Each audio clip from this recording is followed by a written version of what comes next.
Hi అండి. ఈరోజు మన సాయిలీల ఫౌండేషన్ తరపున విజయవాడలోని అమ్మ ప్రేమ వృద్ధాశ్రమంలో ఫుడ్ డొనేట్ చేయడం జరిగింది. ఇందుకు సహకరించిన విజయవాడలోని మన ఫౌండేషన్ టీం మెంబర్స్ అందరికీ కూడా మా అభినందనలు.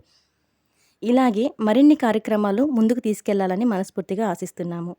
Please do like, share and subscribe. Thank you.